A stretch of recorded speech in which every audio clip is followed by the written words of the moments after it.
Hello everyone, I hope you're doing well. In this video I'm gonna show you the way I tank Vault of Stars. It's obviously not the only possible way to do it, but for me it works really nicely. So I wanted to share it with you guys. My tanking relies a lot on the Ring of the Condemned +5. Get one if you didn't already, because it helps a lot, a whole lot on mobs. You'll see how much I make use of it. I cut some clips and put them together from different parts of the dungeon. So this is what I call the insurgents. I just keep running around, pop my Knight's Valor when I have it ready, which is something only the fighters can do, and use my Enforced Threat as a buff for the group. Because Enforced Threat, unlike Come and Get It and Vow of Enmity, it lowers the enemy's awareness, so it can be used as a buff, let's say. On the first group of mobs here, I didn't get in as the first member of the group. It was Medea's. I don't have a PS5, so it was pretty slow here. As a tank, you should always try to outpace the DPS. Don't complain about them running in first. Increase your movement speed so they won't have a chance to do so. If you run in as first, you can gather up the mobs. You see I'm like gathering up all of them, and some of them will stay farther away just because they are ranged. So they will never come close, but yeah, try to do your best. As soon as the mobs are finished, doesn't matter the flowers, just the mobs, run ahead and start the next group of mobs.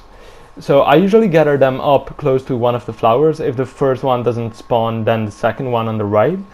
And whenever the shambling spawns, go behind him and use your artifact and mount. I forgot to put an artifact in for this first part, but yeah, you can use them. You'll get them back for when you need them. You'll see.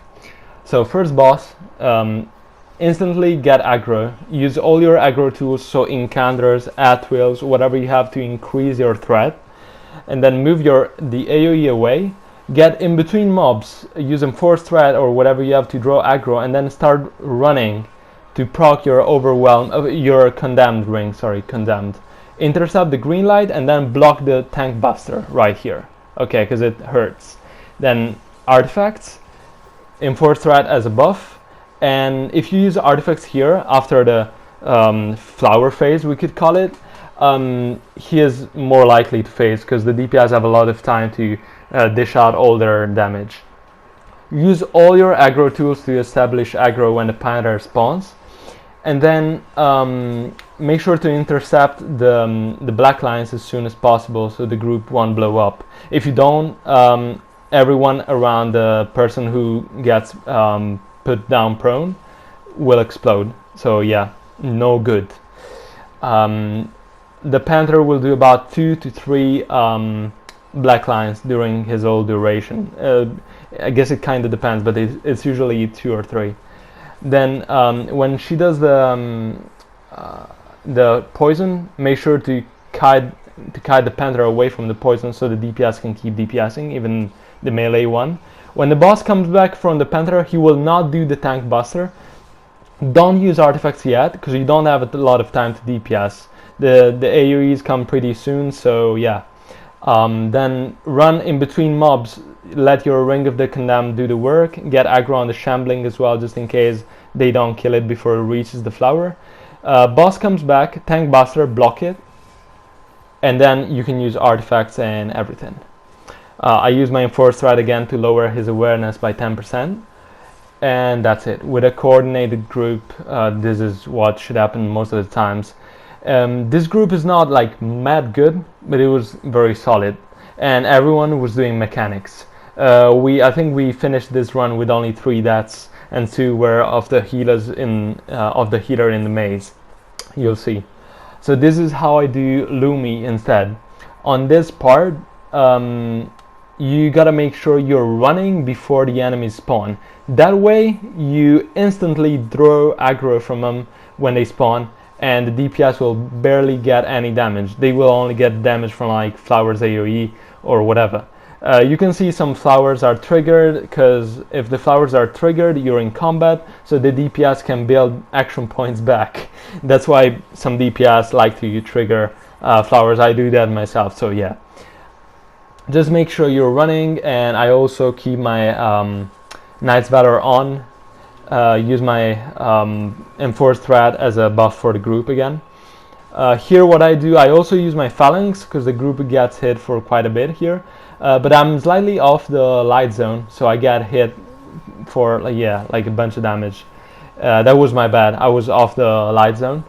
But I wanted to. You always want to put the Phalanx like on the edge of the light, close to the golems, so the DPS can stand close and not get one shot by them. They hit for quite a bit. Second boss, get aggro and move him just a bit towards the edge. Not completely, because there's not a lot of room, but you'll see. Then use all your aggro tools and just try to keep aggro. I'm not using my daily to keep aggro, as I showed you which rings I'm using, so I'm not using medic or main rings as well. And that's the way. Knight's Valor also has a really good threat generation on single target if the closest person to use one of the DPS. There's not a lot to comment on this boss. Just obviously avoid the obvious, and you can use a lot of your stamina to save the healer some divinity, because the boss is really easy. It doesn't deal so much damage, so just do it, and you will have no issues tanking this whatsoever. For the circles, what we do is we put them one right there, and then we move. And whoever has ice, like personal ice, not the group circles, they go in the middle. And yeah, that's the way we do it. There are other ways, but this one's very smooth and nice. We use artifacts again. Just don't use them when the group circles are up. Any other phase, it's basically fine, as long as the DPS are not caught in ice. And yeah, 2 random tips. Make sure you're fast as a tank. Use Gladiator's Guile. Yeah, you're not as fast when you lose stamina, but most of the time when you need to be fast, you have your stamina, so that's fine. And yeah, make sure you have the Ring of the Condemned for 5-man content, because it's great. And use your stamina only when you're not gonna lose aggro. Like at the start of this boss fight, I didn't use stamina at all, because I was worried about losing aggro, so I keep damaging the boss to keep fighting for aggro, if that makes sense. Here I'm just using Phalanx because I don't want the DPS to die from that AoE, but they moved anyways, so it was pretty useless. And the boss is over. Now about the maze, what I'm showing you is just like the parts and sections where the flowers spawn, because that's all you can do really. The rest is not that hard. I keep my Knight's Valor up, obviously. That's great encounter for the fighter, and the other classes have to do something different, I guess. Use my Enforced Threat to draw aggro on this part, because I can't be sure to get all of them.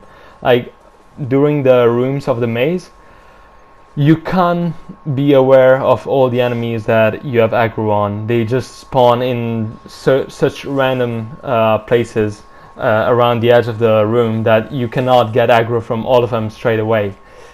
Here I'm saving the DPS with Knight's Valor. It's pretty nice, versatile skill. Make sure you keep running around, and that way you don't how would you say it?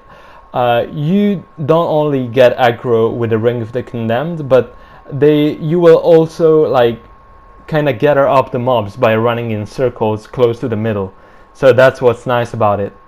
You don't need to worry about flowers aggro, because the attacks of the flowers are just AoEs that can be dodged from the DPS.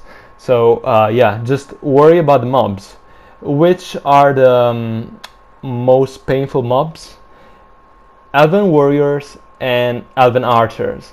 The panther and the red caps, the Razorwoods, they don't hit as hard. Here Arrow OP just got one shot from 2 elven warriors because he was healing, and he got aggro from 2 of the enemies on the outside that I still didn't touch because I can't be everywhere. And that's true for all the tanks.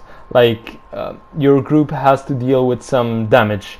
Unless you're doing circles pools, like round pools, where you just go from mob by mob and keep running on the outside to gather them up, but it's pretty slow and honestly not needed. So what you do is you let the DPS kill the mobs and choose their own positioning. It's better if the DPS are spread on the last two runes, because you can see like the DPS will start putting these dark pools on the ground. Here I'm using phalanx to save them some damage, since there were a lot of AoEs on the ground. But so yeah, just keep running around and using your ring of the condemned to do the work. Here for these shamblings, what you want to do is aim to the one on the left, and let them stack up on that one. It doesn't always happen, but this is what I do usually. Last boss, get aggro and then quickly run away from it. Don't let him hit you the first time, or he's gonna do his next attack. Okay, and then quickly turn around so the AoE will be facing towards you. Don't use artifacts yet though. Let the tank move the golem on the overlap, and now we can use everything, because he's on the overlap of the two pools. So even if the DPS is very good, like now, the DPS can just keep DPSing, because the golem is on both and he won't go invulnerable. The first one, listen to me, it switches at 50% health. It's not about the time, it's about the health when they switch stances. So be sure to check for their health bar, and you know, when it gets close to 50, be like, oh yeah, it has to go on the light or the dark, whatever it is. So now for the second one, the hold pattern on this boss will be using artifacts when the pools are overlapped. If you use them straight away, either the boss is gonna phase, so he's gonna become invulnerable and it will be pointless, or the DPS will draw aggro from will get aggro from the tank and they will get killed. So no point in doing that. So here we don't use artifacts straight away. You can see I'm moving the boss in between the two, and now we use everything. Because even if he phases, this one phases every 33% of his health. He is on both, so he'll keep getting hit. This is really important. This is lack of experience could play a role in here, because most of tanks, I've not seen them doing this. Don't just move him and react to him switching stance. Bring him on an overlap, so whatever happens, he will be good and the DPS can keep doing their job. Third one, move him right away on the light pool, so the DPS can start building up their stacks and shit. Make sure to avoid the AoE, because no one's gonna touch it. And then you see there's gonna be another overlap. That one is quick overlap, right there. This one's the one I'm talking about. You see the white and the black one are coming together. Don't stay with the DPS on this hypo, because they're gonna lose combat advantage. I'm just getting drawn in by the black hole. Just stay on the other side. Make sure you position the golem correctly, because they can survive hypo, but if the golem goes invulnerable and they get reflected damage, it's gonna be really hard. So make sure you position him correctly. This one switches every 25%, so see, I brought him on the light and then quickly back on the dark zone. You can also re-watch the boss fight, because I'm trying to just say things on the spot, so maybe just re-watch it a couple of times to see what I'm doing. Then black spot again, and he is dead. Just showing you the leaderboard, guys. Hope you enjoyed this video, and yeah, have a good one, everyone.